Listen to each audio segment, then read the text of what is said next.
Assalamu alaikum and welcome to another lecture on NCERT CBSE Macroeconomics। आज हमारा lecture number 15 है और national income accounting में आज हमारा दूसरा लेक्चर है और आज हम एक बहुत ही इंपॉर्टेंट कॉन्सेप्ट डिस्कस करने जा रहे हैं जिसका नाम है ग्रॉस डोमेस्टिक प्रोडक्ट, जिसको हम शॉर्ट फॉर्म में जीडीपी कहते हैं। और एक ऐसा कॉन्सेप्ट है जो इकोनॉमिक्स में काफ़ी ज़्यादा यूज़ होता है और अगर आप न्यूज़ पढ़ेंगे सुनेंगे तो वहाँ पर भी जीडीपी वाली टर्म जो है वो काफ़ी यूज़ होती है। तो सबसे पहले हमारा फोकस रहेगा कि ये जो जीडीपी है, ग्रॉस डोमेस्टिक प्रोडक्ट है, इसकी डेफिनेशन क्या है। तो चलिए देखते हैं कि what is the definition of gross domestic product. एक सिंपल डेफिनेशन हमने आपके सामने रखी है, आपने ये डेफिनेशन को समझना भी है और इसको याद भी करना है।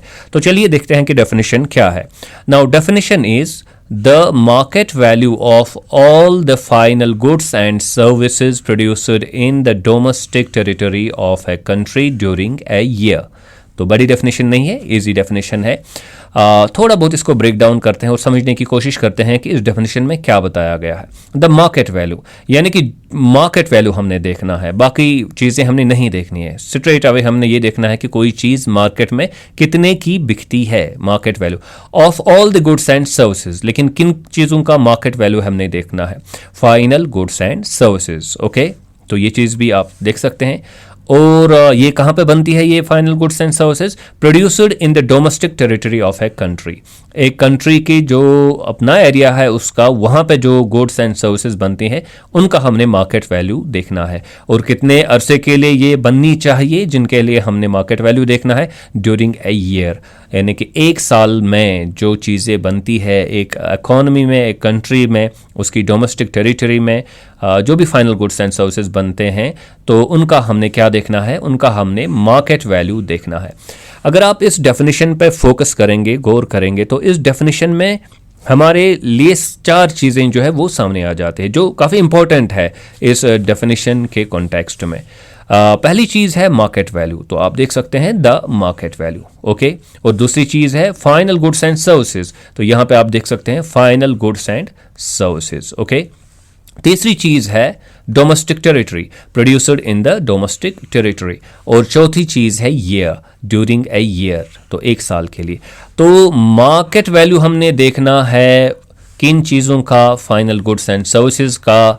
किसकी फाइनल गुड्स एंड सर्विसेज? जो एक डोमेस्टिक टेरिटरी में बनती हो और एक इकॉनमी की डोमेस्टिक टेरिटरी में कितने अरसे के लिए? For a period of within a period of 1 year या during a period of 1 year.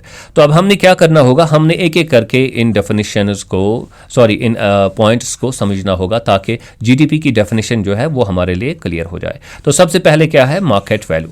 देखिए, आपने सिंपल बात ये याद रखनी है कि ये हमारा बिजनेस सेक्टर है। ओके, ये बनाते हैं गुड्स एंड सर्विसेज, ठीक है ना? किसके लिए बनाते हैं? ताकि इनको बेच के वो प्रॉफिट कमाएं, पैसा कमाएं। तो ये बेचते हैं गुड्स एंड सर्विसेज को कहाँ पे?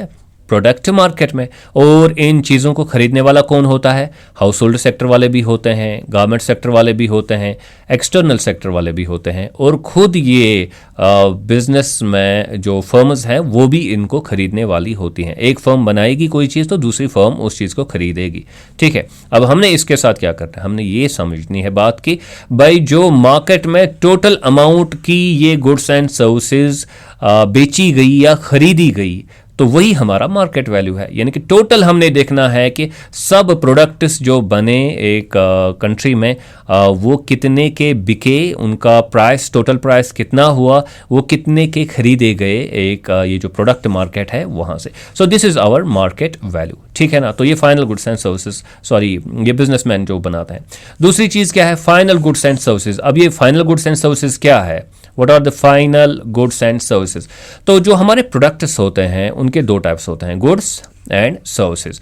अब एक गुड क्या है? ये है जैसे कि पेन है, लैपटॉप है, क्लोथ्स है, समझो कि जिनकी फिजिकल एग्जिस्टेंस हो, ठीक है ना, जो आप देख सकते हो, जिनको आप छू सकते हो, वो है गुड्स। और सर्विसेज जैसे कि ट्रांसपोर्ट है, फिर स्टोरेज है, फिर हेयर कट है। तो यहाँ पे आपको कोई फ़ायदा तो मिलता है लेकिन आपको कोई फिजिकल प्रोडक्ट नहीं मिलता है, ठीक है ना, तो उसको आप सर्विस कहते हैं। तो इस चीज़ को हमने पहले ही डिस्कस किया हुआ है, बस यहाँ पे थोड़ा बहुत मैं रिपीट इसको कर रहा हूँ।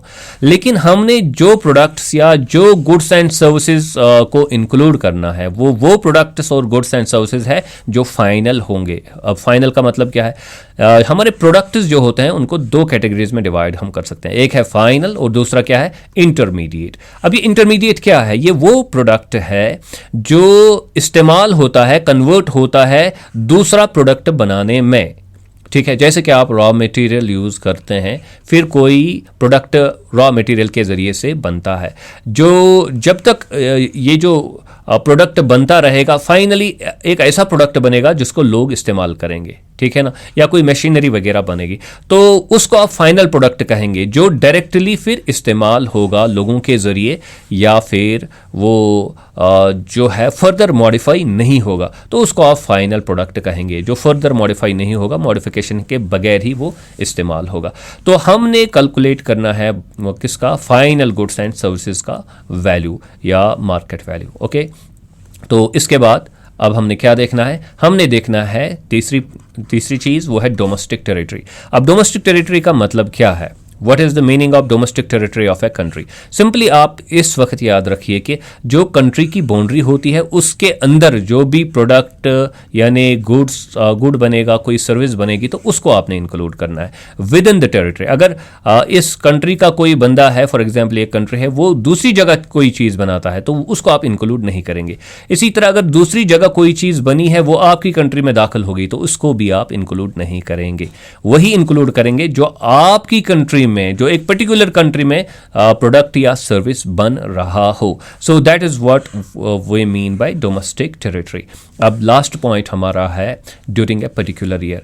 अब हमने कंट्री को भी आइडेंटिफाई किया, डोमेस्टिक टेरिटरी उसकी, फिर हमने फाइनल गुड्स एंड सर्विसेज को भी आइडेंटिफाई किया, ठीक है ना, फिर हमने मार्केट वैल्यू इनका समझा वो क्या है, और फाइनली हमने ये देखना होता है कि ये बस एक साल के लिए हमने देखना है, यानी एक पर्टिकुलर ईयर के लिए हमने देखना है, जैसे कि 2023-24 इसके लिए देखेंगे, या 2022-23, ठीक है ना। जो जीडीपी मेजर होता है वो एक साल के लिए मेजर होता है, ठीक है ना, वो 6 मंथ्स के लिए मेजर होता है, अलग से फिर दिखाया जाता है, या फिर 2 ईयर्स के लिए वो कर सकते हैं। लेकिन नॉर्मल ट्रेंड यही होती है कि हम क्या करते हैं कि हम एक ईयर के लिए, पर ईयर जीडीपी का जो है वो जो डेटा होता है वो पब्लिश होता है।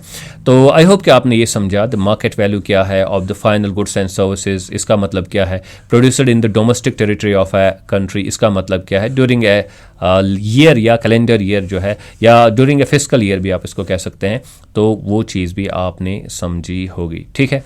तो अब इसको समराइज करेंगे, what is GDP, market value. किसका market value, final goods and services. वो कहाँ बनती है, वो बनती है डोमेस्टिक टेरिटरी में, और कितने अरसे के लिए, वो एक साल के लिए बनती है। तो हमने यहाँ पे जो है समझो कि हमने कंक्लूड किया कि जीडीपी का मतलब हमारे लिए क्या है, लेकिन इसका मतलब ये नहीं कि जीडीपी के बारे में हमने हर कोई चीज़ अंडरस्टैंड की। हमने भी ये नहीं डिस्कस किया कि ये ग्रॉस का मतलब क्या है, और डोमेस्टिक भी हमने उतना ज़्यादा डिस्कस नहीं किया है।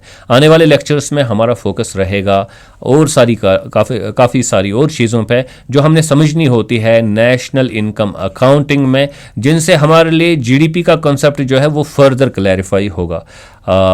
तो हम आने वाले लेक्चर में और एक दो चीज़ें डिस्कस करने जा रहे हैं। आई होप कि आपने आज का लेक्चर जो है वो एंजॉय किया होगा। Do subscribe to my YouTube channel Earnest Economics. Thank you very much.